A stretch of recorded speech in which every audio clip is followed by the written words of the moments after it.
Vamos abrir as nossas Bíblias nesse momento no livro do Apocalipse. Hoje nós falaremos, conforme o anunciamos, sobre a excelência e a singularidade de Jesus Cristo. Nós vivemos num período em que as pessoas dizem que não há verdade em matéria de religião.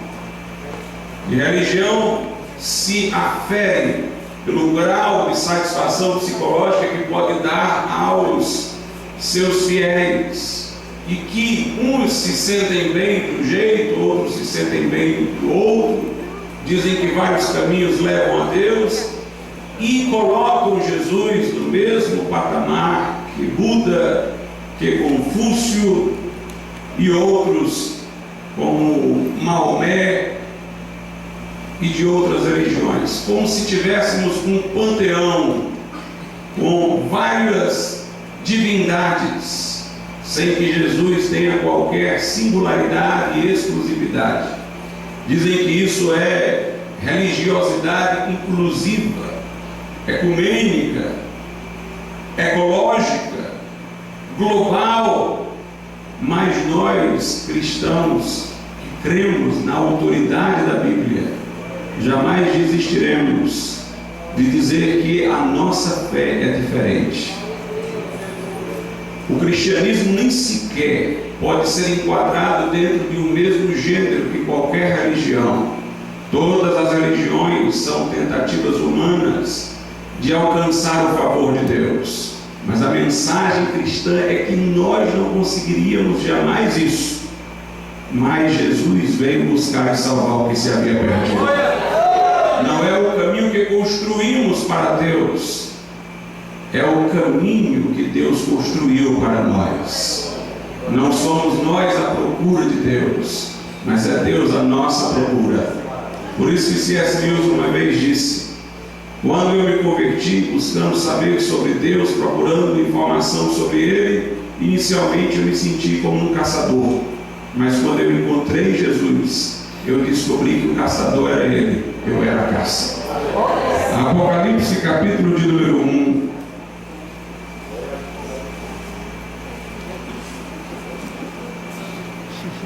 Versículos de números 17 e 18. É quando João tem um encontro com Jesus que lhe aparece para lhe revelar o livro do Apocalipse. Apocalipse 1, 17 e 18 diz assim: e eu, quando o vi, caí a seus pés como morto, e ele pôs sobre mim a sua destra, dizendo-me: não temas, eu sou o primeiro e o último, e o que vivo e fui morto, mas eis aqui estou vivo para todo sempre. Amém. E tenho as chaves da morte e do inferno. Podeis assentar.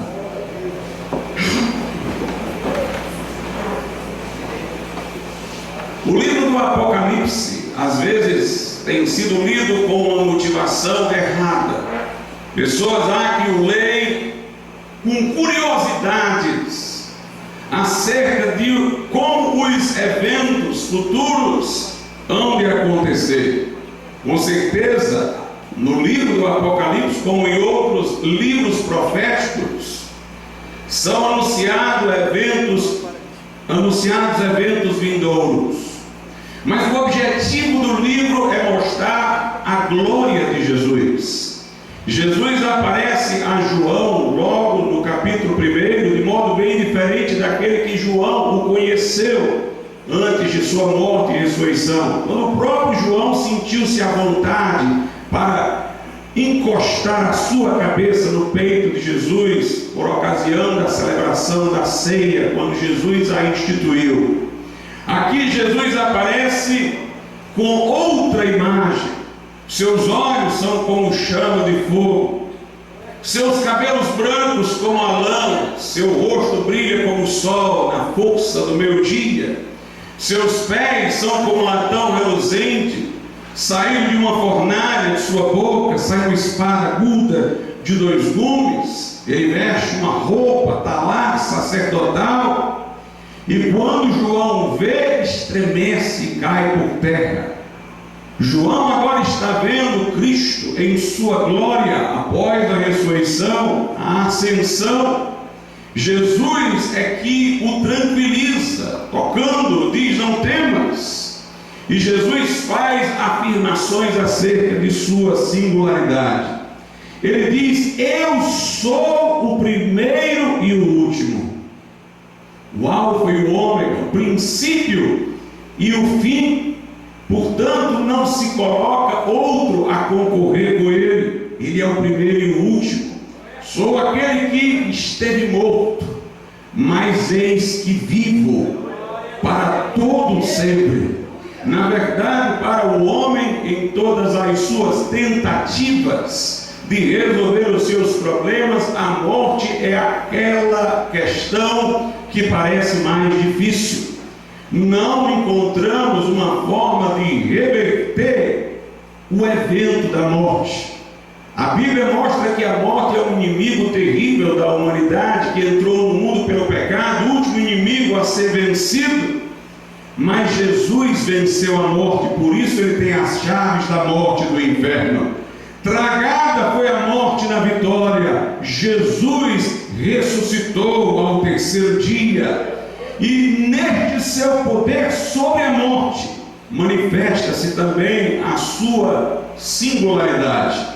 A Bíblia diz que o testemunho de Jesus é o espírito da profecia. Portanto, o objetivo deste livro é mostrar que no final de tudo, Jesus vai triunfar. São mencionados acontecimentos catastróficos, são mencionados acontecimentos maravilhosos do livro do Apocalipse, como a cidade celestial, a nossa condição eterna.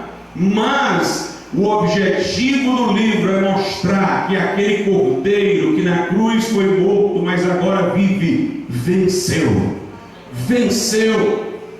Nós temos uma passagem interessante em Apocalipse, no capítulo de número 5, e eu vou lê-la nesse momento, a partir do verso 1. E vi na destra do que estava sentado sobre o trono um livro, escrito por dentro e por fora, selado com 7 selos. E vi um anjo forte bradando com grande voz: quem é digno de abrir o livro e de desatar os seus selos?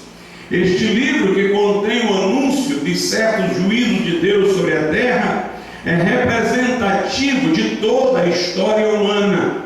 Enquanto o livro está selado, isso significa que a história parece não ter sentido. É um mistério. Nós vemos muitas coisas que nos parecem deixar em perplexidade aqueles primitivos cristãos que foram lançados à arena, devorados por feras, embora morressem cantando o que se lhes reserva para além da morte.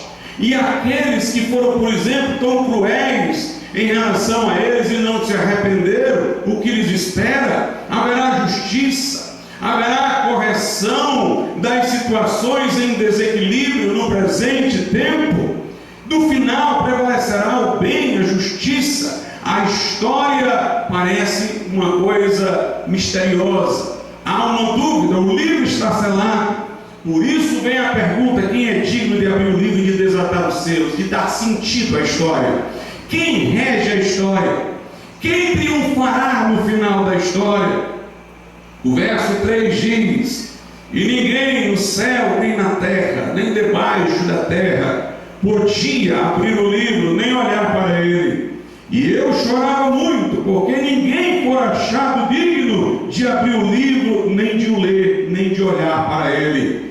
E disse-me um dos anciãos: não chores, eis aqui o leão da tribo de Judá, a raiz de Davi, que venceu para abrir o livro e desatar seus 7 selos. E olhei, e eis que estava no meio do trono, Jesus está no centro, e dos 4 animais viventes, e entre os anciãos um cordeiro, como havendo sido morto. Tinha 7 chifres, 7 olhos, que são os 7 Espíritos de Deus enviados a toda a terra. E veio e tomou o livro da destra do que estava sentado no trono. E havendo tomado o livro, os 4 animais e os 24 anciãos prostraram-se diante do Cordeiro, tendo todos eles harpas e salvas de ouro, cheias de incenso, que são as orações dos santos, e cantavam um novo cântico, dizendo: digno és de tomar o livro e de abrir os seus selos, porque foste morto, e com teu sangue nos compraste para Deus de toda tribo, e língua, e povo, e nação, e para nosso Deus nos fizestes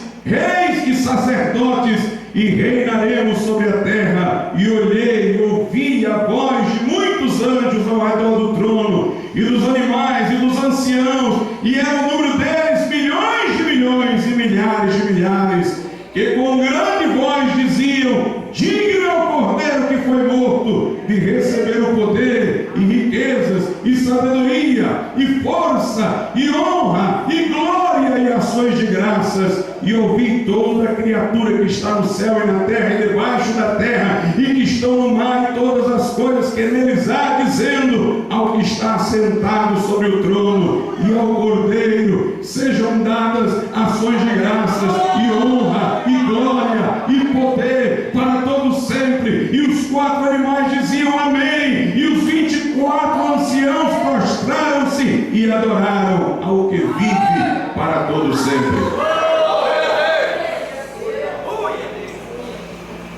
Esse é o objetivo deste livro: é mostrar que Jesus tem a palavra final, é que Jesus é quem profere o amém no final de tudo. Ele é Senhor dos céus e da terra. Jesus reivindicou exclusividade. Jesus disse: quem não é por mim é contra mim, e quem comigo não ajunta espalha. Jesus disse: eu sou o caminho, a verdade e a vida, e ninguém vem ao Pai senão por mim. Jesus disse: eu sou a porta, quem entrar por mim salvar-se-á. Os que vieram antes de mim, ele disse, são ladrões, salteadores, mas eu sou o bom pastor que dá a vida pelas ovelhas. Os discípulos pregaram Jesus, estabelecendo-o como exclusivo Salvador. Em Atos 4,12, Pedro diz: e em nenhum outro há salvação, porque debaixo do céu nenhum outro nome há dado entre os homens, pelo qual devamos ser salvos. Paulo diz a Timóteo no capítulo 2, verso 5: porque há um só Deus e um só mediador entre Deus e os homens, Jesus Cristo, o homem. Agora, algumas pessoas poderão dizer: pastor, como é que você dá a essas palavras de Jesus, para aqueles que são céticos, credibilidade? Porque alguém que não é cristão levaria em conta essas afirmações de Jesus e de seus discípulos e da Bíblia? Primeiramente, irmãos, nós percebemos que podemos, examinando a própria Bíblia em sua sistematicidade interna, concluir a veracidade das afirmações de Jesus Cristo acerca de si mesmo. E alguém talvez diga: mas isso parece alguma coisa já pressuposta, você quer provar sobre Jesus usando a Bíblia? Mas eu quero lhe lembrar que eu vou fazer menção aqui ao Velho Testamento. O Velho Testamento foi revelado aos judeus. A maior parte da nação judaica rejeitou o Messias. Esta nação ainda reconhece o Velho Testamento, sem reconhecer o Novo.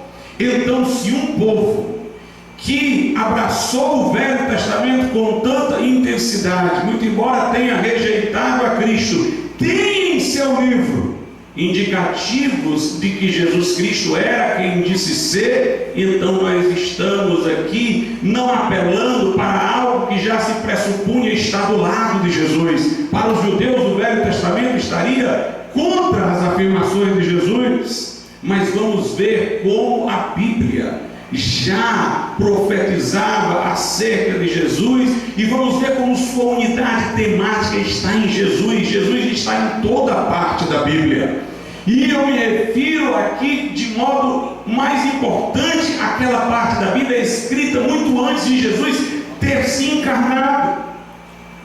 Jesus disse: examinai as Escrituras, porque julgais ter nelas a vida eterna, e são elas que de mim testificam.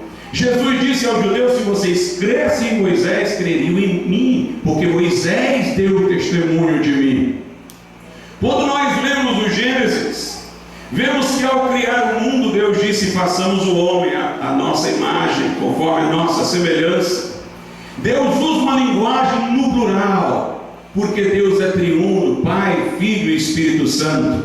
E Jesus, portanto, já estava nesse façamos, nesse nós da Trindade. No versículo 1 do capítulo 1 do Gênesis, diz que no princípio criou Deus os céus e a terra.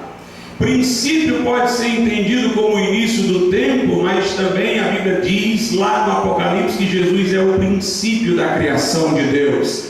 E a Escritura quer mostrar que ao ser criado tudo no princípio, todas as coisas subsistem nele, conforme diz Paulo aos Colossenses, e ele a todas as coisas sustenta pela palavra de seu poder. Deus criou o mundo pela sua palavra: haja luz, e houve luz. A palavra de Deus não pode ser mera onda sonora. Deus não é físico, não tem cordas vocais. Sua palavra indica, portanto, algo maior que o revela de modo ativo para produzir este mundo. E a Bíblia diz que a palavra de Deus confunde-se com Deus e distingue-se de Deus. E Jesus era o verbo de João, que estava com Deus no princípio e era Deus. A segunda pessoa da Trindade, a palavra de Deus, que distingue-se do Pai como pessoa, mas é um com Ele em divindade.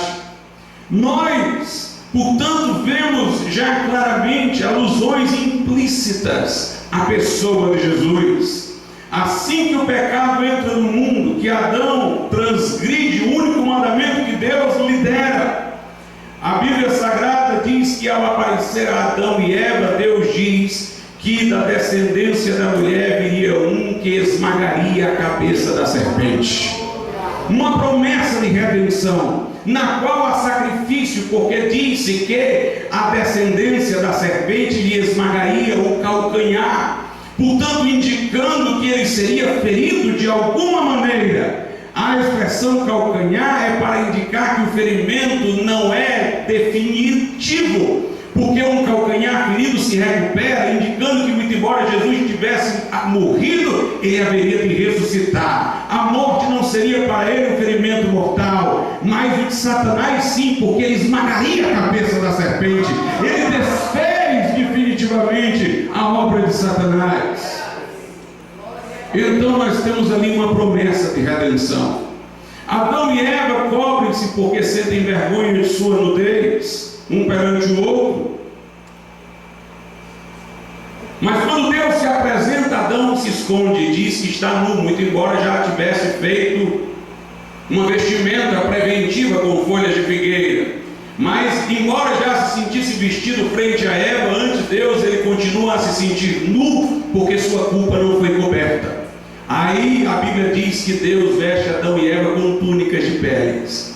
Um animal, portanto, é sacrificado para vesti-los, para cobri-los, indicando que Jesus Cristo seria um sacrifício para nos vestir com a sua justiça, para cobrir com o seu sangue a nossa culpa. Chegamos a Abraão e Deus faz uma promessa a Abraão que no descendente de Abraão seriam benditas todas as famílias da terra. Uma promessa de que Abraão viria uma grande nação e de que dessa nação viria o Salvador. Aliás, se alguém tem dificuldades para crer na veracidade do Antigo Testamento e que é uma prova atual de que ele é verdadeiro, é só para olhar para Israel hoje. Deus prometeu que esta nação subsistiria até o fim para os seus propósitos. Você não vai encontrar pelas ruas filisteus, perizeus, cananeus, mas você vai encontrar ainda o povo de Israel. Dispersaram este povo, mas não perdeu a sua identidade.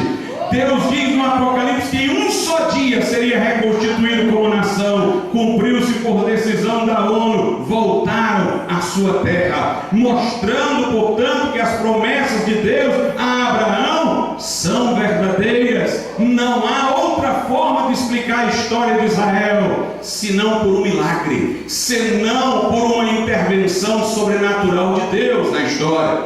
Mas Deus faz promessa a Abraão do Messias, por quem as nações da terra seriam abençoadas, benditas.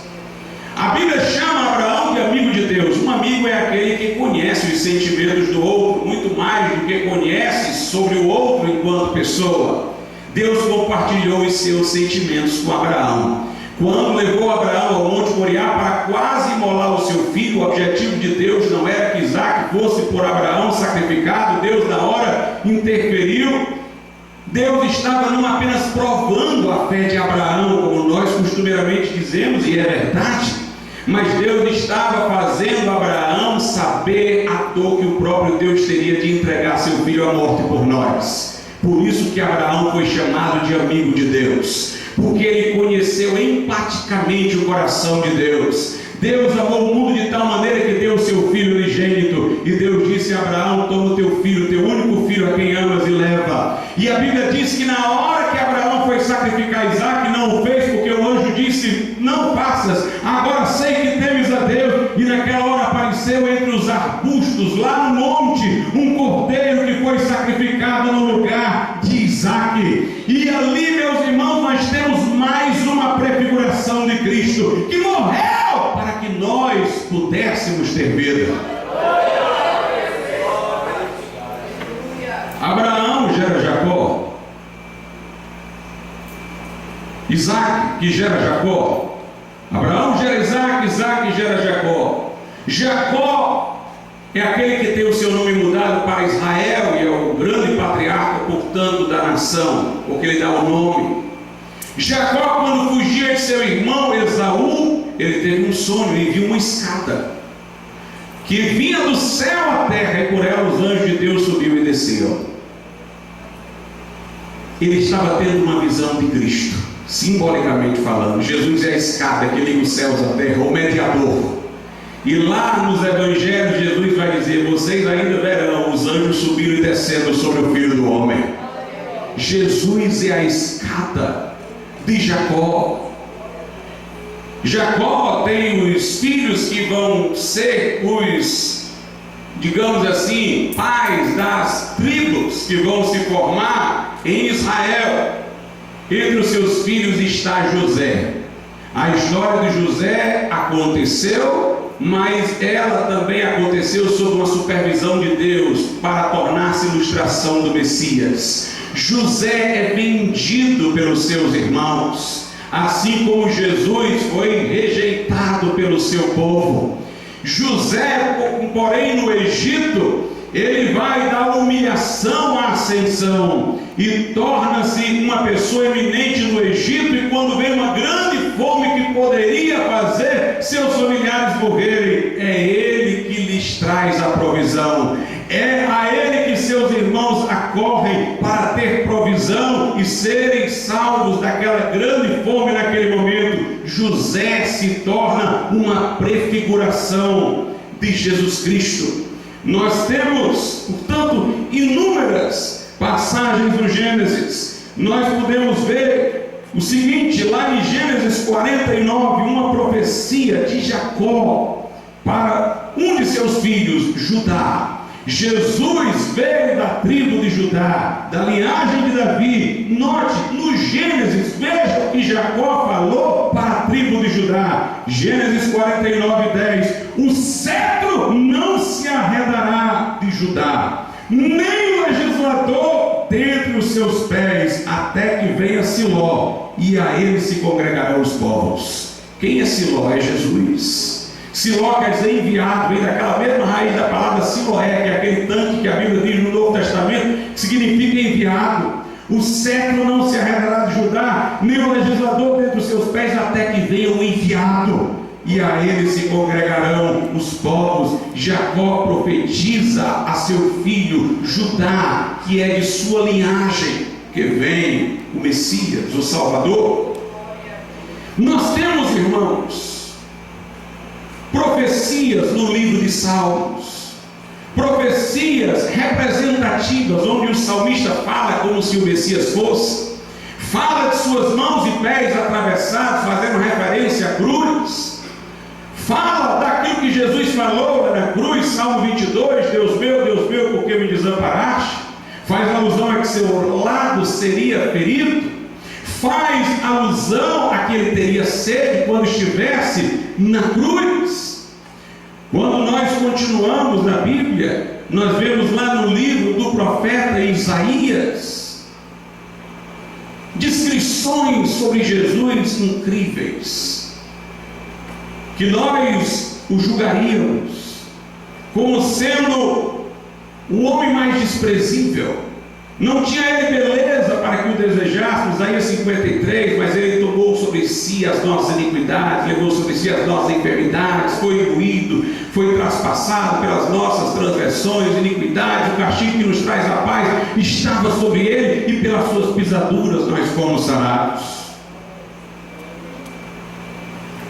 Fala dele como alguém descrito, sem expressão, como de fato ele foi enquanto homem, o filho de um carpinteiro, assim foi tido. Homem experimentado nos trabalhos, homem de dores. Fala lá que ele teria arrancado as barbas e os cabelos, que depois de tanto espancamento ficaria desfigurado e não pareceria mais um homem. Tudo isso narrado com detalhes lá no livro do profeta Isaías. E é porque eu de Gênesis pulei todo o Pentateuco, onde nós temos as chamadas sombras de Jesus, aqueles rituais instituídos que prefiguravam aquilo que ele viria a fazer. Nos livros do Pentateuco, nós temos os sacrifícios expiatórios, animais imolados pelo pecado do povo, por sacerdotes constituídos. Jesus tanto é sacerdote, como Jesus é o sacrifício. Por isso que ele é o único e todo suficiente Salvador. Ele não pede favor a ninguém. Ele não disse: eu vou aqui ser o sacrifício, me ajuda aqui a ser o sacerdote. Ele não disse: vem tu para ser o sacrifício, que eu sou o sacerdote. Ele é o sacerdote e ele é o sacrifício. Aleluia! Ele na cruz tornou-se sacrifício, mas ao terceiro dia ressuscitou e preservou as marcas dos cravos, para chegar diante do Pai e mostrar-se por nós, apresentar no santuário celeste o seu próprio sangue a nosso favor. Ele é o sacerdote e o sacrifício. Fez um sacrifício completo. Todos aqueles rituais expiatórios prefiguravam isso.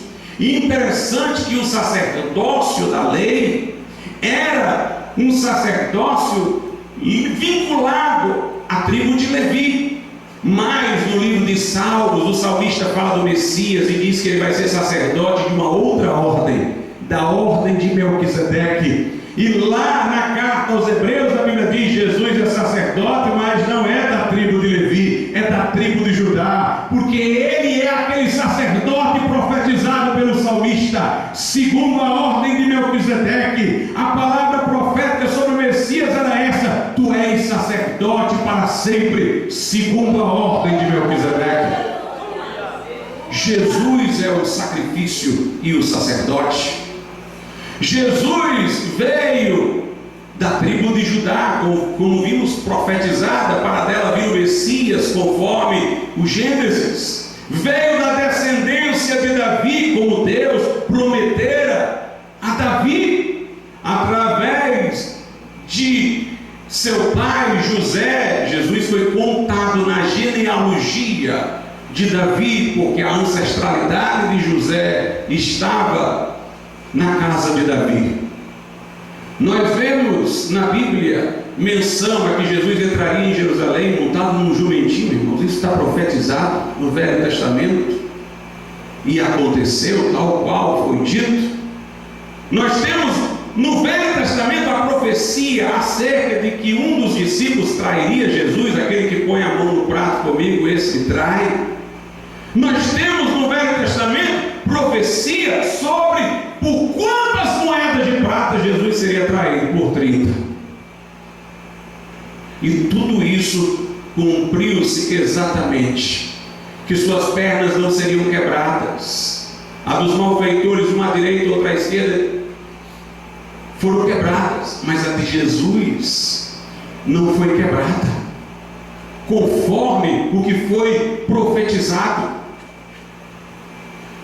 Nós percebemos, portanto, toda uma exatidão nas profecias cumpridas na pessoa bendita de Jesus. Uma coisa interessante, irmãos, de se dizer é que judeus costumam hoje reinterpretar muitas dessas passagens, não fazendo por elas referência ao Messias. Por exemplo, aquela parte que diz que o Messias iria padecer,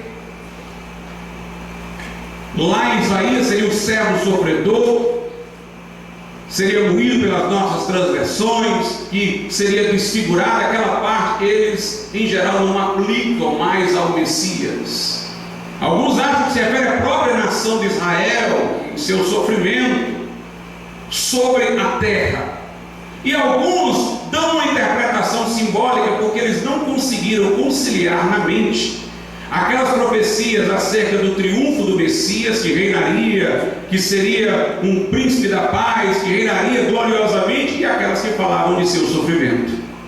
Eles tomaram por literais as profecias que falavam da glória e tomaram por simbólica, ou fizeram outro endereçamento às profecias que falavam do sofrimento de Jesus, porque eles não conseguiram conciliar. A conciliação está na ressurreição, que lhes passou desapercebido. Jesus desce, se humilha e sofre, vai até a cruz, mas pela ressurreição ele se torna Rei dos Reis e Senhor dos Senhores. E Davi profetizou sobre a ressurreição quando disse: não deixarás a minha alma no Hades, e não permitirás que o meu corpo veja a corrupção. Quando Pedro pregou no dia de Pentecostes, citou essa passagem, disse: Davi não falou dele, porque está morto até hoje aqui, sepultado. O corpo dele entrou em decomposição, sim. Ele estava falando do Messias, ele estava falando do Salvador que ressurgiria. Mas nós temos algumas coisas interessantes para dizer sobre isso. Vejam bem, os judeus, até o cativeiro babilônico, tiveram como seu grande problema a idolatria. Estavam toda hora assediados pelas nações vizinhas que cultuavam outros deuses, se desviavam, queriam cultuar o Deus eterno junto com esses deuses, e vinham as punições, os profetas condenando, juízo de Deus, até que veio o julgamento mais severo de Deus, quando eles foram levados cativos para a Babilônia. O sofrimento foi tão doloroso que quando o Império Persa, que vencera a Babilônia, permitiu que os judeus voltassem para reconstruir seus muros, suas cidades, seu templo, quando eles voltaram, eles estavam imunes à idolatria. Não, depois de tanto sofrimento, idolatria nunca mais. Dali para frente, o monoteísmo judaico se estabilizou. Eles não ficaram mais um povo propício para a idolatria. Nós podemos perceber que na época de Jesus já era assim, ou ainda era assim, para melhor dizer. Eles não eram suscetíveis à idolatria, pelo contrário, de uma grande rejeição das práticas dos gentios. Mas se por um lado eles não mais ficaram tão vulneráveis, tentáveis a um culto idólatra, o diabo criou outro problema. Foi que, devido a tudo que aconteceu, eles forjaram na mente uma nova imagem do Messias. O Messias agora seria uma figura militar, que os libertaria da tirania dos povos que os dominaram. Na época de Jesus, Eles esperavam um Messias que os pudesse libertar do jugo do Império Romano. Então, por isso que rejeitaram Jesus, porque Jesus não parecia satisfazer as expectativas deles.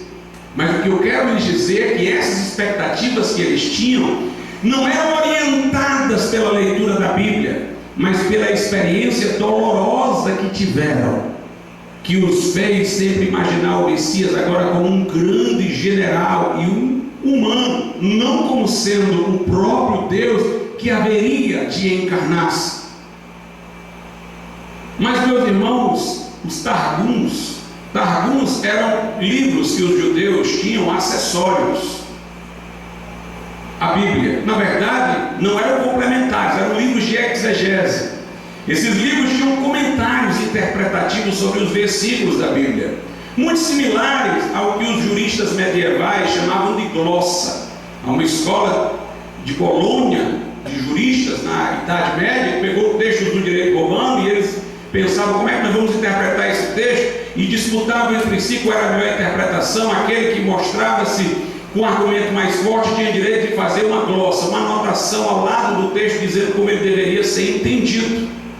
Entre os judeus havia os Targums, que eram essas anotações para interpretar os textos. E os Targums vinham de muito tempo, eram muito antigos. Interessante que quando Jesus às vezes cita o Velho Testamento, algumas pessoas pensam de onde é que ele citou isso, porque não está em desacordo com o que está no Velho Testamento, mas não está com as palavras exatamente iguais a que Jesus citava no Targums, que estava parafraseando, porque ele achava que naquele momento o Targums não tinha certeza, né? Que os Targums estavam de acordo com o texto e estavam mais claros do que o texto. Então os Targums estavam parafraseando o que estava dito no texto. Pois bem, todas essas passagens que os judeus de hoje, por razões de esperarem o Messias de outro modo, não atribuem mais a profecia sobre o Messias, os Targums dizem que é para o Messias. Ou seja, essas anotações antigas dos judeus davam exatamente as mesmas interpretações que o Novo Testamento dava a esses textos, referenciando-os, portanto, ao Messias, porque os judeus mais antigos entendiam que o Messias seria não apenas um libertador do ponto de vista político, mas seria também um salvador espiritual. Não apenas libertaria a nação, que ainda vai acontecer definitivamente de seus adversários, mas seria um salvador espiritual. Então os Targums estavam de acordo com a interpretação que os cristãos davam. Nós temos, portanto, no Velho Testamento profecias sobre Jesus, alegorias são histórias como a de José, que ilustram sobre Jesus, sobre o que lhe aconteceria e o que ele viria a fazer. E nós temos os rituais simbólicos que a Bíblia diz na carta aos Colossenses e em Hebreus capítulo 10 que são sombras de coisas futuras, mas a substância mesmo é Cristo. Se cumpriram em Cristo. Por isso que João Batista, quando viu Jesus, disse: eis o Cordeiro de Deus que tira o pecado do mundo. Mas nós temos uma outra questão com os judeus. Alguns judeus acham que tem passagens do Velho Testamento citadas em referência a Jesus que não dizem respeito a ele, que o Novo Testamento e logo os cristãos citam arbitrariamente essas passagens. Eu vou ler uma para os irmãos entenderem. É porque eles não compreenderam em que sentido passagens como essas foram citadas. Lá em Mateus, no capítulo de número 2, versículo 15, diz assim: e esteve lá até a morte de Herodes, para que se cumprisse o que foi dito da parte do Senhor pelo profeta, que diz: do Egito chamei o meu filho. Essa passagem no original do Velho Testamento é referente à libertação de Israel do Egito, a época em que esteve sob o jugo de Faraó. Aqui é quando Jesus está no Egito, porque seus pais o levam para lá para que Herodes não mate, porque vinha matando as crianças. E então, depois da morte de Herodes, os pais de Jesus voltam com ele, e aí diz que era para se cumprir esta passagem: do Egito chamei o meu filho. Os judeus dizem isso daí é com referência a outra coisa, é a saída do povo lá do Egito. Não questionamos isso. Irmãos, vejam como isso que eu vou dizer aqui é maravilhoso. Jesus é o recapitulador do que foi feito erradamente. A Bíblia diz que ele é o segundo Adão e o último Adão, porque ele veio recapitular o que o primeiro fez de errado. O primeiro borrou, ele veio para apagar e fazer de novo. Adão foi tentado no jardim, Jesus foi no deserto. O caminho dele foi mais difícil, mas se você comparar aquilo que Satanás disse a Adão e Eva com o que Satanás disse a Jesus, é muito parecido. A Bíblia diz que Satanás disse a Eva que se comessem da árvore tornar-se-iam deuses, soberba da vida. Viram que era bonita a fruta, cobiça dos olhos, concupiscência da carne, desejável para dar entendimento. Satanás lá leva Jesus também a desejar transformar a pedra em pães, a pular de um lugar para que os anjos nos segurem. Depois vem a soberba da vida, ele mostra os reinos, para que ele se ajoelhe a Satanás para recebê-los. A tentação tríplice, mas Jesus resistiu o diabo com uma palavra: está escrito. Está escrito: nem só de pão viverá o homem. Está escrito: não tentarás o Senhor teu Deus. Está escrito: ao Senhor Deus adorarás e só a Ele prestarás culto. Jesus recapitulou a história de Adão. Os pais da igreja enfatizavam isso, a doutrina da recapitulação. Mas Jesus recapitulou a história de Israel. Israel nunca foi o que Deus queria que Israel fosse. Mas Jesus, que era um judeu enquanto homem, foi o judeu que a nação de Israel inteira não foi e que deveria ter sido. Então, quando ele desce para o Egito, inclusive por uma razão semelhante, por um rei que está perseguindo, assim como também eles foram oprimidos por um rei no Egito, quando Jesus volta, a Bíblia diz: para que se cumprisse, chamei o meu filho. É um indicativo. Olha, Jesus está recapitulando a história de Israel, está refazendo, está se identificando com as passagens que se referiam à nação, para mostrar que o que a nação foi chamada a ser e não foi, ele foi chamado a ser e foi. Jesus, portanto, cumpriu aquilo que todo judeu deveria ter cumprido, aquilo que a nação deveria ter cumprido. E a associação do texto é para que entendamos que sua vida foi uma recapitulação da história de Israel, a história de Israel sendo tornada certa na pessoa bendita de Jesus. Interessante que os autores do Novo Testamento dizem que todas aquelas festas judaicas, Páscoa e tudo mais, não são mais comemoradas porque se cumpriram em Jesus. A Páscoa, ela é bem significativa para nós fazermos referência a Cristo, porque a Páscoa era a celebração daquele evento em que o anjo da morte foi ao Egito para julgar a casa dos egípcios, ceifando o filho primogênito de cada casa, mas não entrou na casa dos hebreus, porque Deus orientara os hebreus a sacrificarem um animal e colocarem o sangue do animal nos umbrais da porta. E quando o anjo destruidor via o sangue, passava adiante. A palavra Páscoa quer dizer isso, passar adiante. O juízo não toca onde tem o sangue, indicando exatamente que o sacrifício de Jesus, com o seu sangue, nos protege do juízo. Paulo diz: Cristo, a nossa Páscoa, já foi sacrificado.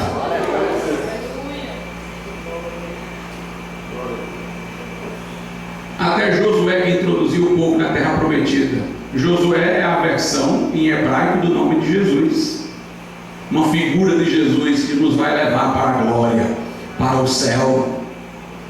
Moisés disse: Deus suscitará de entre vós um profeta como eu. A ele ouvi, fazendo referência a Jesus, que viria no futuro. Mas entenda, eu disse que todas aquelas festividades e tal desapareceram, segundo os evangelhos, não são mais mantidas pela igreja neotestamentária, porque o que elas representavam como sombra se cumpriu em Jesus. Pois o Talmud, que é o principal livro dos judeus, diz que quando o Messias vier, para eles apenas ainda não veio, as festas cessarão. Portanto, nós podemos ver, irmãos, como realmente é incrível que todo este livro esteja centrado na pessoa de Jesus, que Jesus tenha sido profetizado em todo ele. Isso já é uma prova de que Jesus era uma pessoa diferente. Ele foi anunciado, ele foi profetizado por um livro que falou coisas exatas sobre ele muito tempo antes de ele aparecer sobre a terra, de ele encarnar-se para estar entre nós. A Bíblia diz lá no livro de Salmos: anunciai entre as nações a sua glória. Quando Deus revelou-se aos judeus, o seu objetivo era de que eles tivessem feito difusão da revelação divina aos outros povos. Deus havia dito a Abraão: ser tu uma bênção. Era para a nação de Israel ser uma bênção para os outros povos, luz para os outros povos. Para quem é pré-milenista, isso ainda vai se cumprir no milênio. Mas note, o Antigo Testamento era um livro restrito, falando no singular, que é uma coletânea de livros, mas é um livro, um conjunto restrito ao povo judeu. Os outros povos nem sabiam sobre o Velho Testamento. Meus irmãos, por causa do cristianismo que se espalhou por toda a terra, o Velho Testamento está em todo lugar. A fé cristã fez muito mais para o Velho Testamento ser conhecido do que todos os esforços da nação judaica. Há alguma coisa de especial aí. Nós podemos observar que os filósofos gregos, eles tinham concepções elevadas da virtude, diferentemente do povo em que eles se encontravam. Eles tinham padrões morais elevados, enquanto que os gentios eram promíscuos de uma maneira geral. E os filósofos se queixavam disso, de que o povo não aprendia com eles a virtude. O cristianismo chegou transformando vidas e fazendo homens simples viverem virtuosamente, de forma muito mais elevada até daquela que os filósofos imaginaram. Fez muito mais por aquilo que de melhor a filosofia quis fazer pelo mundo do que os filósofos.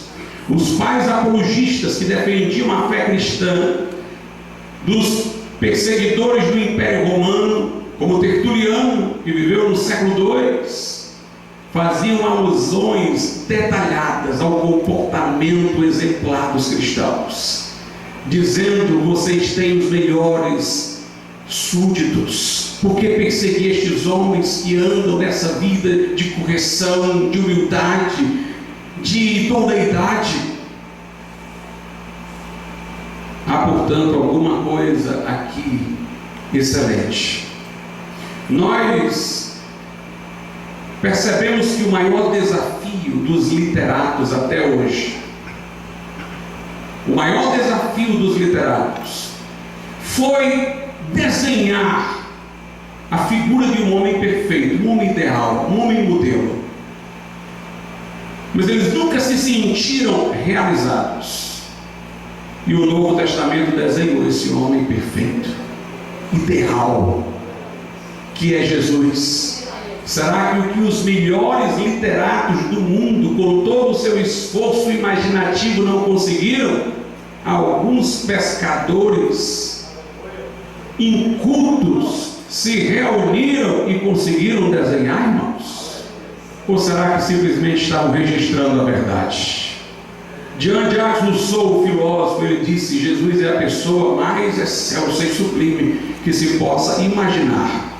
Mas ele disse: se porém Jesus nunca existiu e o Novo Testamento apenas criou uma ficção, então nós temos que ir atrás de quem escreveu o Novo Testamento, porque por trás dele estaria sim a pessoa mais sublime que se possa imaginar. O cristianismo cresceu, irmãos, nos seus primeiros dias, sem o uso da força. Os cristãos eram levados para a arena, sacrificados, mortos. Não eram como os islâmicos, que dominavam povos, lhes impunham a fé. E eu não estou aqui me referindo às mazelas da Idade Média, estou me referindo ao crescimento do cristianismo primitivo, quando os cristãos andavam nas pisadas de Cristo. Como aqueles homens, irmãos, puderam influenciar o mundo tão poderosamente para trazerem para a fé cristã, fazerem aqueles povos abandonarem os seus ídolos? É porque aqueles milagres narrados no Novo Testamento aconteceram, para que os gentios pudessem ver que sob o nome de Jesus coisas estupendas aconteciam, como paralíticos andarem, cegos verem, surdos ouvirem, e davam atenção àquela palavra. Viu que Jesus estava ressurreto, senão sob a invocação de seu nome, tantas coisas não aconteceriam. Uma vez Tomás de Aquino disse: eu acredito nos milagres narrados no Novo Testamento, mas se eles não aconteceram, teremos que explicar um milagre maior ainda, para dizer como o cristianismo cresceu sem que tudo aquilo que está dito ali tenha acontecido. Quando Jesus falava, se percebia que ele era diferente. Os judeus diziam: ele não é como os fariseus, como os escribas. Ele fala como quem tem autoridade. Uma vez os fariseus mandaram soldados para prender Jesus. E os soldados voltaram para os fariseus presos por Jesus. Disseram: nós não trouxemos o homem. Cadê? Por que não trouxeram? Não podemos, porque nós nunca ouvimos um homem falar como aquele homem falava.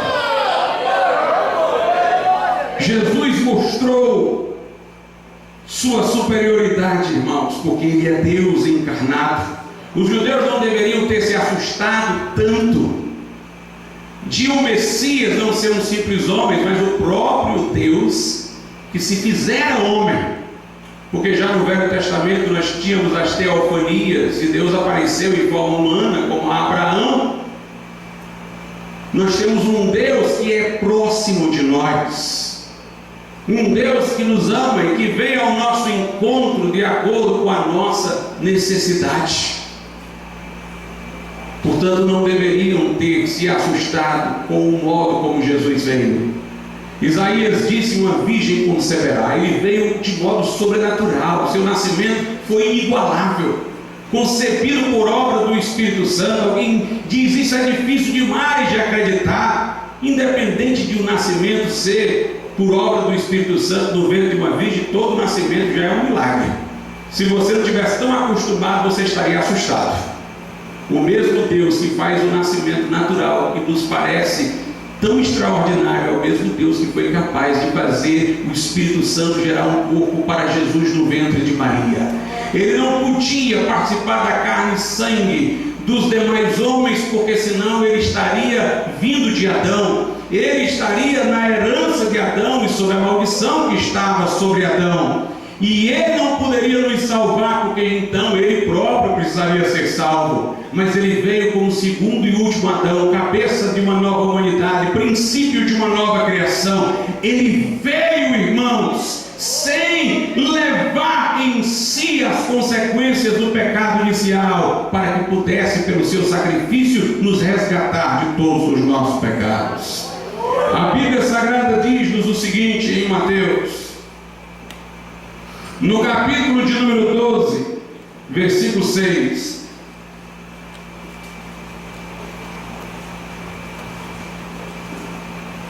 pois eu vos digo que está aqui quem é maior do que o templo. Os judeus centralizavam todas as suas atividades dentro do templo e não conseguiram ver que seus rituais prefiguravam Cristo. Não conseguiam ver que Jesus Cristo era Deus que veio buscar e salvar o que se havia perdido. Quando Jesus perdoava pecados, eles replicavam: quem pode perdoar pecados senão Deus, desconhecendo que Jesus era Deus. Eles reprovavam a muitos que adoraram Jesus. Mas Jesus aqui está dizendo: eis aqui quem é maior do que o templo. Jesus é maior do que a religião. Aleluia! Nós não pregamos uma religião simplesmente como um sistema. Nós não atribuímos ao nosso batismo um poder de purificar pecados. Nós não atribuímos a palavras determinadas de um sacerdote a absolvição. Nós não atribuímos nenhuma mágica de transmutação de elementos naturais em substâncias sagradas através de algum milagre para que, ingerindo tais coisas, nós estejamos mais próximos de Deus. Não, nós pregamos uma pessoa. Nós pregamos a pessoa de Jesus. Não viemos, irmãos, aqui por causa de um templo. Viemos aqui por causa daquele que é maior do que o templo. Ele é maior do que a religião. Quando ele curou no sábado, muitos o quiseram reprovar. Ele deu duas respostas: a resposta teológica e a resposta clara e simples. Qual foi a resposta teológica, pastor? Ele disse: olha, o sábado foi feito para o homem descansar, foi feito para o bem do homem. Portanto, o sábado foi feito para o homem, não o homem para o sábado. Se eu posso curar um doente hoje aqui, eu estou fazendo bem a um ser humano. Eu cumpro o propósito do sábado, porque o sábado é para o benefício do homem. Se uma ovelha de vocês cair no poço, vocês não vão retirá-la de lá. O sacerdote não quebra o sábado para circuncidar uma criança quando o 8º dia de seu nascimento bate no dia de sábado. Até a circuncisão é maior do que o sábado. O mandamento de amar o próximo, de socorrer, não seria maior do que o sábado? Nessa hora Jesus dá a resposta teológica, mas aqui no verso 8 ele dá a resposta pura e simples: porque o Filho do Homem até do sábado é Senhor. Não venha tentar me enquadrar no sábado, não, porque eu sou o Senhor do sábado. E quando ele diz até, é porque ele é o Senhor do domingo, da segunda, da terça, da quarta, da quinta, da sexta e até do sábado. Ele é o Senhor.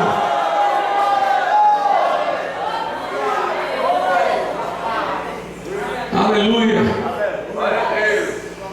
Em Mateus 12, no versículo 41, Jesus diz: os ninivitas ressurgirão no juízo com esta geração e a condenarão, porque se arrependeram com a pregação de Jonas. E eis aqui está quem é maior do que Jonas. A rainha do sul se levantará no juízo com esta geração e a condenará, porque veio dos confins da terra para ouvir a sabedoria de Salomão, e eis que está aqui quem é maior do que Salomão. Veja o que Jesus diz em João, no capítulo de número 8, onde ele proclama sua divindade. João 8, versículo 56, ele diz aos judeus: Abraão, vosso pai, exultou por ver o meu dia, e viu e alegrou-se. Disseram-lhe, pois, os judeus: ainda não tem 50 anos e viste Abraão? Disse-lhe Jesus: em verdade vos digo, antes que Abraão existisse, eu sou. Em João 10, 30 ele diz: eu e o Pai somos um. Jesus aceita a adoração. Tomé o reconhece na ressurreição e diz: meu Senhor e meu Deus. Jesus é Deus. Os profetas diziam: assim diz o Senhor. Mas Jesus, no sermão do monte, diz: eu porém vos digo. Porque Ele é o Senhor. Os profetas diziam: voltem-se para Deus. Jesus dizia: vinde a mim, os cansados e sobrecarregados, e eu vos aliviarei. Quem tem sede, vem a mim e beba, porque crê em mim, como diz a Escritura, do seu interior fluirão rios de água viva. O que vem a mim, de maneira nenhuma lançarei fora. Eu sou a videira verdadeira, quem está em mim e eu nele, esse dá muito fruto.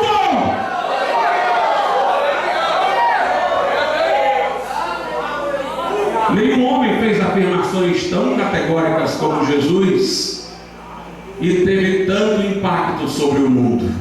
Os loucos o fazem, mas eles não têm impacto sobre o mundo. Eles não formam essa multidão de discípulos por tanto tempo. Buda dizia que era um iluminado, mas Jesus disse: eu sou a luz do mundo. Eu sou a ressurreição e a vida. Quem crê em mim, ainda que esteja morto, viverá. Jesus, portanto, nunca pode ser classificado como as pessoas às vezes querem. Foi uma boa pessoa, um bom mestre, um guia espiritual, um filósofo, mas não Deus. Meus irmãos, Jesus fez afirmações acerca de si que só nos deixa três opções.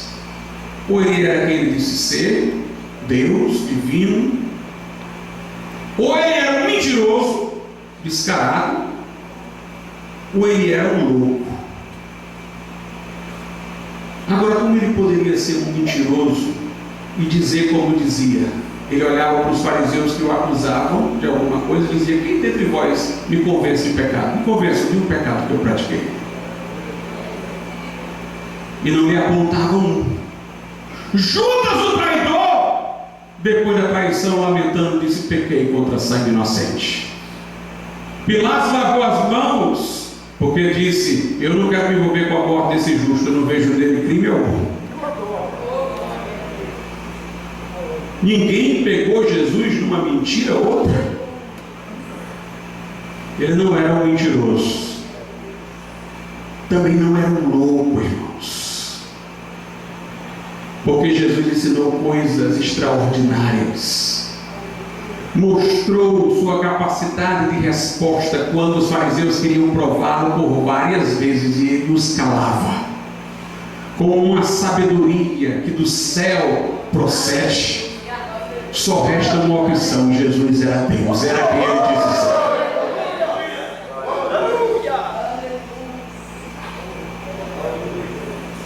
Jesus é Deus.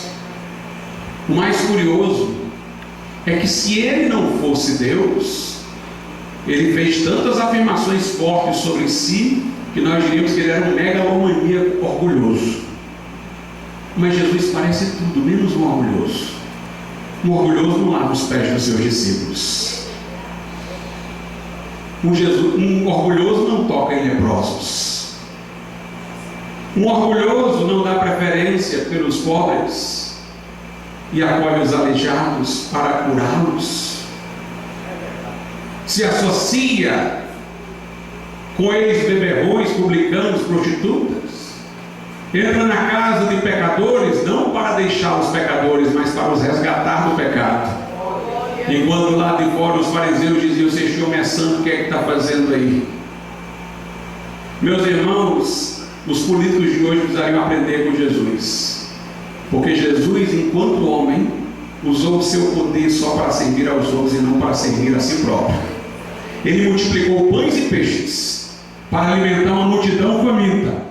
Mas quando o diabo diz: transforma a pedra em pão para ele comer, ele disse: não. Ele não usou o poder em seu próprio benefício. Tem uma passagem que ele deu dinheiro de si para ir comprar comida. Ele multiplicou pães e peixes para os outros. Quando ele foi levado à cruz do Calvário, como ovelha muda levada ao matadouro, todo mundo esperava que ele fosse fazer alguma coisa extraordinária. Pedro, quando viu um soldado vindo na direção de Jesus para prendê-lo, decepou a orelha. Jesus pegou a orelha e colocou de volta e disse: Pedro, quem com a espada fere, com a espada será ferido. A Pilatos, Jesus disse: nem autoridade seria dada sobre mim se do alto não viesse. Se eu quisesse, eu chamaria uma legião de anjos. Mas ele tinha vindo para isso, para dar a sua vida por nós. Lá na cruz o povo dizia: salvou os outros, salva-te agora a ti mesmo. Mas ele não veio para se salvar, ele veio para nos salvar. Jesus, meus irmãos, falava palavras elevadas acerca de si, mas paradoxalmente o seu ministério era de um servo. Jesus foge a todas as nossas categorias de identificação. foi anunciado, ele será alvo de contradição entre os homens, ele não se encaixa em parâmetro nenhum, porque Jesus é único, é singular, é sublime. E Jesus mostrou que suas palavras eram fidedignas, porque ao terceiro dia ressuscitou dentre os mortos. A ressurreição convalida tudo que Jesus Cristo pregou. Quem tinha dúvida lá na cruz, como é que pode, é o Salvador, e está aí morrendo desse jeito? Teve a resposta no domingo, quando as mulheres chegaram lá para procurá-lo, no caso o corpo, mas os anjos disseram: por que procurais entre os mortos aquele que vive? Ele não está aqui, ele ressuscitou. Pastor, porque eu devo crer na ressurreição de Cristo? Meus amados irmãos, porque temos provas categóricas. As mulheres o viram ressuscitar, os apóstolos o viram ressuscitar, depois os 2 discípulos de Emaús o viram ressuscitar, depois ele apareceu a mais de 500 irmãos já ressuscitado. Pastor, não podiam ter furtado o corpo dele, não? É o que os judeus diziam. Os soldados romanos, quando o lugar lá estremeceu, a pedra rolou, Jesus foi ressuscitar, anjos apareceram e saíram correndo. Para não serem responsabilizados, eles criaram essa história. Os soldados, enquanto nós estávamos dormindo, os discípulos dele vieram e levaram o corpo. Agora, como é que eles podiam saber se estavam dormindo? Uma história que não tinha pé nem cabeça. Mas Jesus não estava realmente morto. A Bíblia diz que os soldados, antes de tirá-lo da cruz, conferiram, enfiaram uma lança aqui e saiu sangue e água. E se Jesus estivesse ainda vivo, estaria muito ferido. Como é que ele ia conseguir rolar aquela pedra? Quando João entra no sepulcro, a Bíblia diz que João crê no que as mulheres haviam dito antes de ver Jesus ressuscitado, porque ele viu os lençóis. É como quem diz: se alguém quisesse ter furtado o corpo dele, não iria tirar os lençóis e levá-lo nu para todo mundo ver. Se os lençóis estão aqui, é porque ele ressuscitou.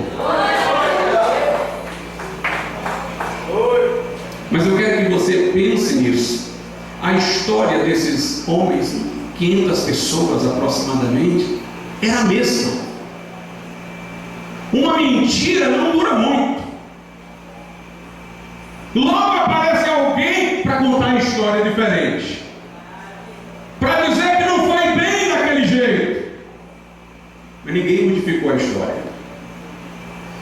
E estas pessoas estiveram dispostas a morrer por aquilo que afirmaram. Será que elas morreriam por causa de uma mentira? Morreriam por causa de uma fraude? Como explicar aqueles discípulos tão desanimados depois da morte de Jesus, de repente se tornaram tão corajosos, se Jesus não ressuscitou?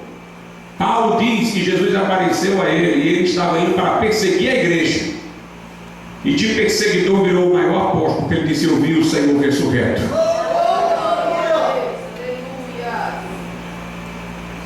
Aquelas pessoas não mudaram a história, não entraram em contradição e morreram por aquela história, porque era verdadeira, porque Jesus ressuscitou. Logo nos primeiros dias da igreja, quando aconteciam os milagres, eles diziam: em nome de Jesus, os milagres aconteciam. Eles diziam: como é que Jesus não ressuscitou? Não fez isso daqui que nós acabamos de ver? Se foi sob menção de seu nome que aconteceu.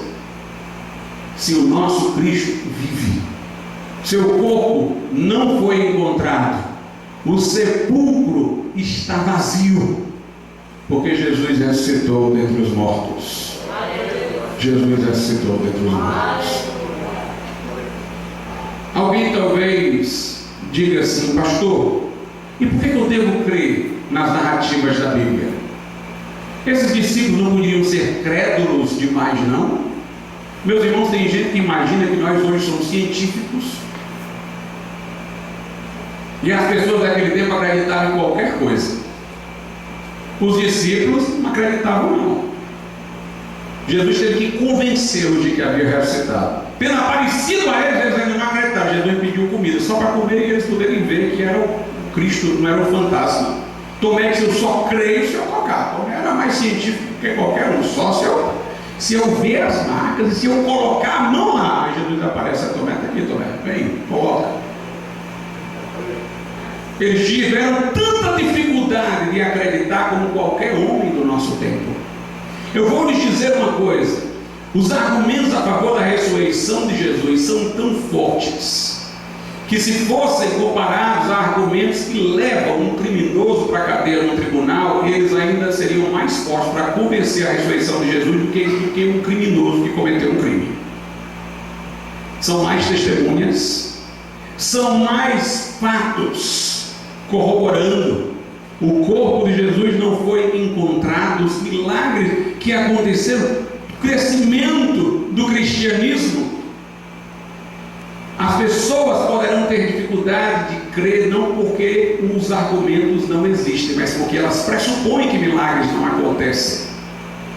Elas têm que se abrir da sua clausura, que pressupõe que as coisas acontecem sempre segundo o modelo rotineiro, e lembrarem-se de que, se há um Deus, Ele pode fazer qualquer coisa sobre a terra. Podemos confiar na Bíblia mais do que em qualquer outro livro. Se você lê esse livro, irmãos, você percebe que é um livro escrito por pessoas com sinceridade. Vamos para o Velho Testamento, em que Jesus não apareceu na história encarnado.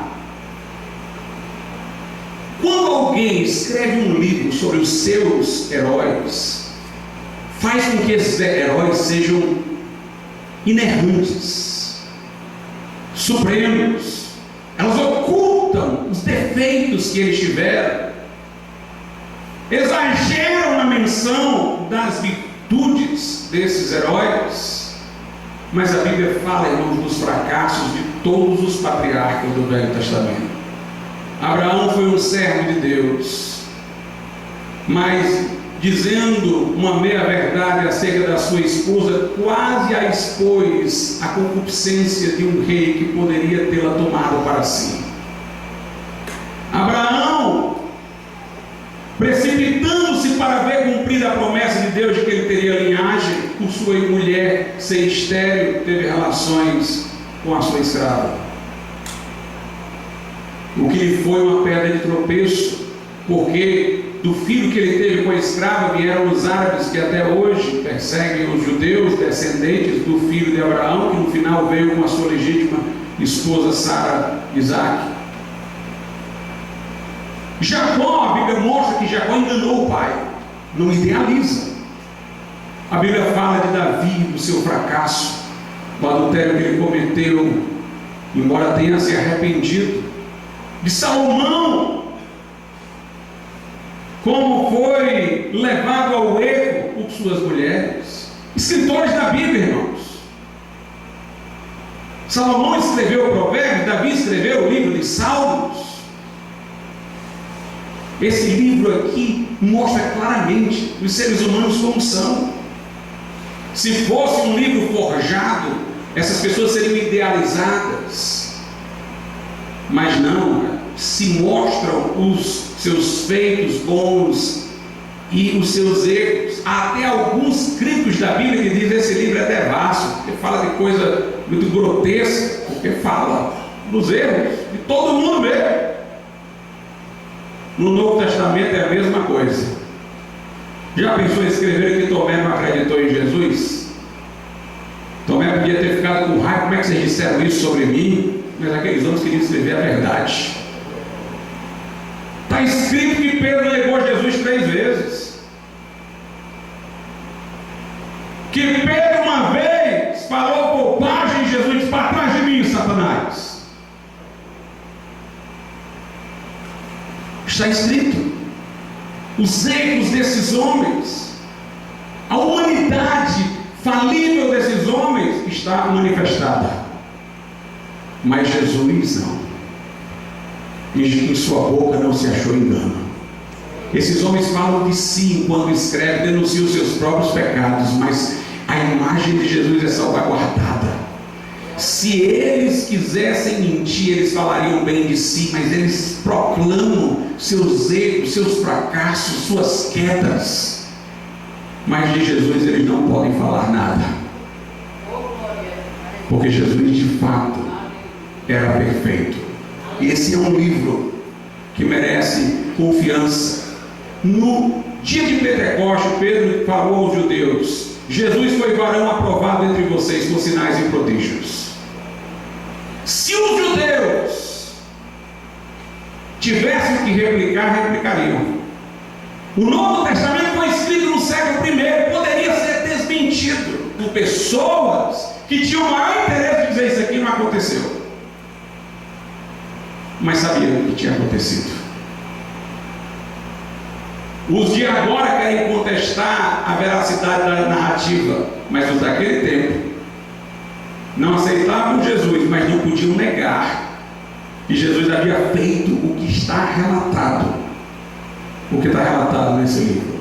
Pessoas acreditam em obras de Platão, cujos manuscritos residuais são de muito tempo depois que Platão viveu, e não querem acreditar na Bíblia, onde há muito mais manuscritos dela, do Novo Testamento em particular, por exemplo, do que dos de Platão, e esses manuscritos remontam ao século III, alguns ao século II. Os pais da igreja que viveram nos séculos I, II, citaram tanto o Novo Testamento que alguns dizem que, juntando todas as citações, você tinha quase o Novo Testamento inteiro. Portanto, nós temos aqui um livro confiável. Uma coisa interessante, irmãos, pense nisso. Se Deus é pessoal, não é uma força, uma energia, mas um ser que quer se relacionar conosco, um ser autoconsciente, se Ele nos fez a sua imagem e semelhança, com capacidade de pensar, de falar, de se comunicar inteligivelmente, obviamente Ele queria se revelar a nós. Mas como um Deus infinito, supremo, transcendente, poderia se revelar a nós, se não descendo a nossa condição pequena? Maximamente Ele fez isso encarnando-se em Jesus Cristo. Mas o nosso modo de se dar a conhecer ao outro é falando. Nós só podemos portar a informação que nos é transmitida. Então Deus nos fala através da sua palavra escrita. Nada mais lógico do que existir uma Bíblia. Pastor, mas há muitos livros sagrados nas religiões. Primeiramente, há muitos livros sagrados, mas que não consta nesses livros que os autores invocam para si a condição de serem porta-vozes infalíveis de Deus. Esses livros sagrados, a maioria deles, não protesta pela inspiração divina. São apenas fruto da experiência de pessoas que os escreveram. Só existem 3 livros que reivindicam a inspiração de Deus: a Bíblia, o Alcorão e o livro Mórmon. Mas o Alcorão parasita na Bíblia. Tem quando o Alcorão está na Bíblia. O Alcorão precisou da Bíblia, veio depois e precisou dela, parasita nela. O livro Mórmon tem trechos inteiros da Bíblia, veio muito tempo depois e parasita nela. São as versões falsificadas, a Bíblia é o original. Ela é que é confiável. Meus irmãos, Jesus revolucionou a história. Na época de Jesus, as crianças não eram valorizadas. No direito romano, a criança era igual ao escravo, era considerada propriedade do pai, que podia matá-la, como podia matar o seu escravo. Quando quiseram trazer as crianças a Jesus, os discípulos disseram: não incomoda o mestre. Mas Jesus: deixe enviar minhas criancinhas, porque delas é o reino de Deus. Ele mudou a visão com que vemos as crianças. As mulheres eram tidas como inferiores. Mas na genealogia de Jesus constante, no Evangelho de Mateus, nos ancestrais, são mencionadas 2 mulheres. Toda a genealogia só tinha o nome do homem, mas na de Jesus tem menção a mulheres. Jesus falou com a mulher samaritana em público e os discípulos se surpreenderam, que não era comum um homem falar com a mulher em público, mas estava ali Jesus, judeu, a mulher samaritana, quebrou a barreira racial. Jesus, um homem, a mulher do outro lado, quebrou a barreira dos sexos. Jesus, o santo, a mulher pecadora, quebrou a barreira também de qualquer discriminação de fundo moral, e estava ali o Deus eterno e um ser humano finito. E Jesus alcançou aquela mulher e a transformou. Quando Jesus ressuscitou, apareceu primeiramente as mulheres. Mulheres não podiam ser testemunhas em tribunais. Não se aceitava o testemunho das mulheres, mas Jesus honrou as mulheres, fazendo delas as primeiras testemunhas de sua ressurreição. Os pobres naquele tempo eram desprezados como gente vil, mas Jesus acolheu os pobres. Os leprosos viviam segregados. Se tocasse no leproso, dizia-se fica impuro. Mas Jesus tocou no leproso e o leproso é que ficou puro.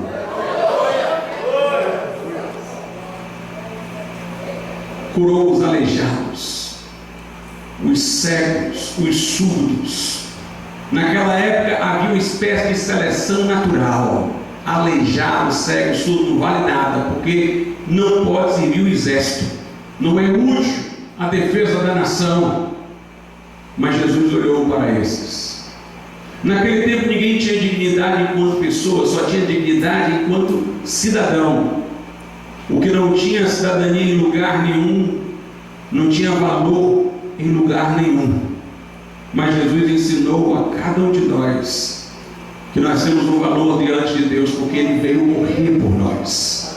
Não é o valor decorrente do nosso mérito que somos pecadores, mas decorrente do amor de Deus, que amou o mundo de tal maneira que deu o seu Filho unigênito, para que todo aquele que nele crê não pereça, mas tenha a vida eterna. Houve muitas coisas erradas feitas em nome do cristianismo, na Idade Média, Inquisição, por exemplo. Mas toda crítica a essas coisas foi feita em nome do cristianismo. O cristianismo, na sua pureza, é tão poderoso que ele tem poder de autocorreção, ele corrige a sua deturpação.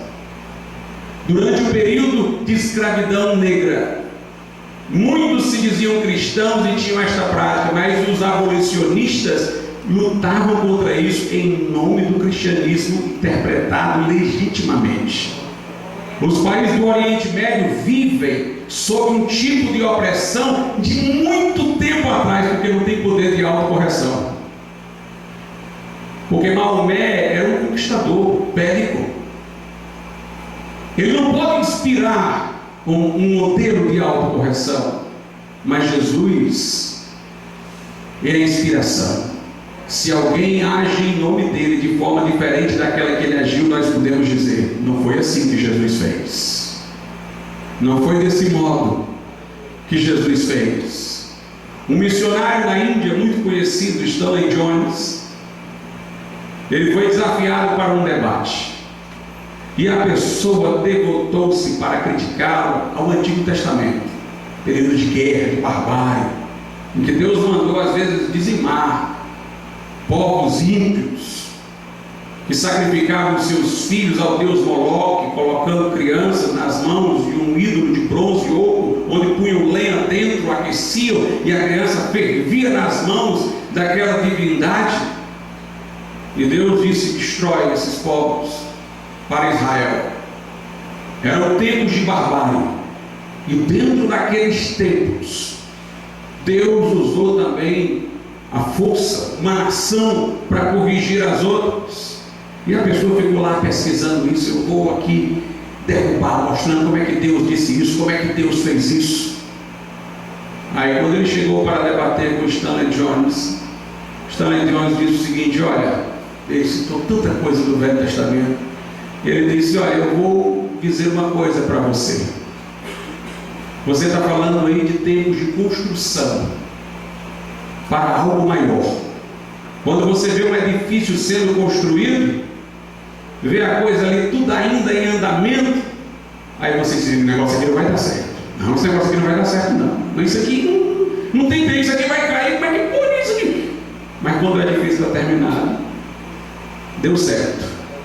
Aí ele disse: tudo lá foi um edifício para chegar até Jesus. Jesus é o edifício concluído. Então, se você quer criticar, não critique a construção, não. Critique o edifício construído. Você tem alguma coisa para falar contra Jesus, aí o homem se desequilibrou. Ele diz, porque se você não tiver, você não tem nada para falar contra o cristianismo. Meus irmãos, Ele é único. Ele é o Salvador.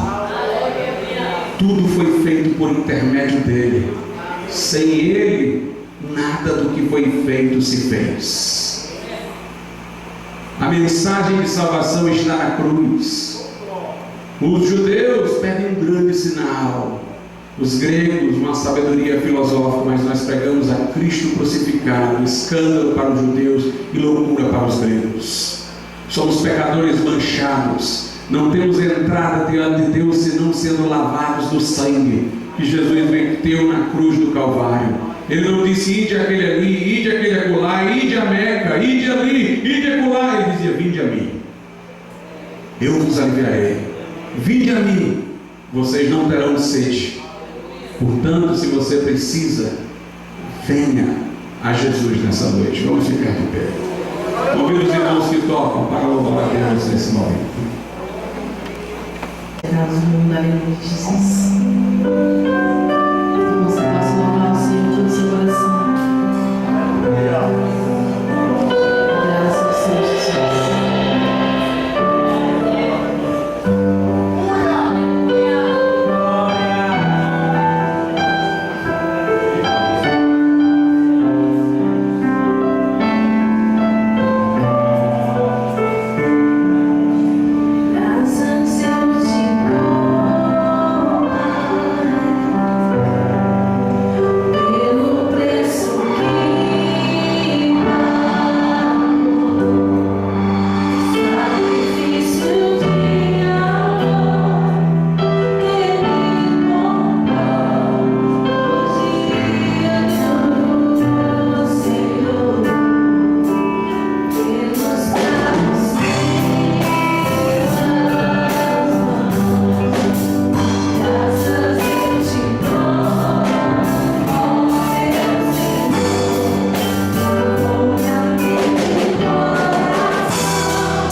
precisa fazer uma entrega pessoal da sua vida a Cristo, confiando nele como Salvador, invocando para perdão de pecados, que o Senhor possa despertar os corações.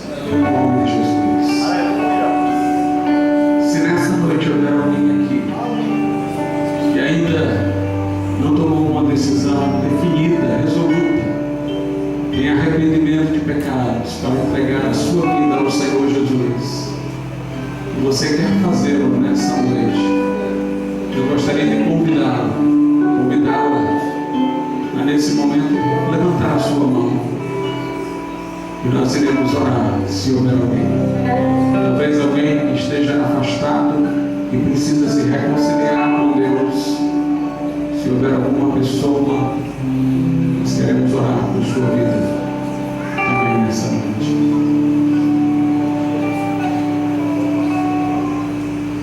Amém. Vou apenas então dar alguns avisos para a gente fazer a oração de encerramento, irmãos. Eu anunciei pela internet que teríamos esse livro hoje, Direito Natural, Protestantismo e Esfera Pública, o último livro que lancei, que fala sobre o direito natural, que é a lei natural escrita no coração de todo homem, a questão da educação, a questão do casamento, uma visão bíblica e uma visão jurídica, né? A concepção cristã sobre o meio ambiente, os irmãos podem ver lá pelo sumário, tá certo? Esse livro saiu hoje na internet pela editora a R$ 72,90. Hoje, para quem veio para a Comune, né, vale para hoje. Não sei se amanhã vai ser o preço que está na editora também, pode ser menos. Mas o de hoje é hoje, R$ 50. Se alguém quiser adquirir, então vai estar ali naquela banquinha, certo? E aí tem que ser o valor realmente do dinheiro, tá certo, irmãos? E tem outros livros lá também, o pastor Eládio tem disponível, livros muito edificantes. Teremos em 2020, janeiro de 2020, uma viagem para a Itália e Israel. Na Itália, os mártires da igreja primitiva, ali no Coliseu, catacumbas, onde os cristãos se reuniam. Depois vamos lá a Florença, onde foi martirizado o precursor da reforma, Jerônimo Savonarola, e seguimos para Israel. Se alguém tiver interesse nessa viagem, as condições, o tempo, aquilo que vai ser visitado, nós temos esse folder aqui, e temos também lá atrás quem possa entregar, tá certo? É só vocês procurarem para que possam se informar. Eu queria agradecer a presença de pastores aqui conosco. Estou vendo o pastor Paulo ali atrás. Deus abençoe, pastor. Muito feliz com a sua presença e seu sempre apoio. Temos aqui o pastor G. Cristo, o pastor Marciano, ali também, da Assembleia de Deus do Brasil. Tem mais algum pastor aqui que eu não saiba, que esteja presente? Então, nós nos alegramos com a presença dos pastores, todos os que nos visitam, né, que vieram participar da Comune, os que já participam, que vêm, sejam todos bem-vindos. A minha sogra, meu sogro que estão aqui presentes, nós estamos felizes com a presença de todos. Amém, irmãos? Amém. Graças a Deus. Vamos orar agradecendo ao Senhor nesse momento. Nosso Deus e nosso Pai, nós te louvamos e te agradecemos por todo o bem que o Senhor nos tem feito e pela pessoa de Jesus Cristo, que por nós se encarnou em Deus naquela cruz e vive para ser nosso mediador, intercessor e sumo sacerdote. Pedimos-te, ó Deus, que o Senhor nos faça amar a Cristo cada dia mais, ter a nossa vida moldada para refletir a sua imagem. Que aqueles que ainda não o conhecem, apenas o conhecem culturalmente, religiosamente, mas ainda não o conhecem pessoalmente como Salvador, por uma experiência definida no tempo e no espaço, que possam tê-la, Senhor, para que encontrem por Ele aquilo que nunca poderiam encontrar por si mesmos.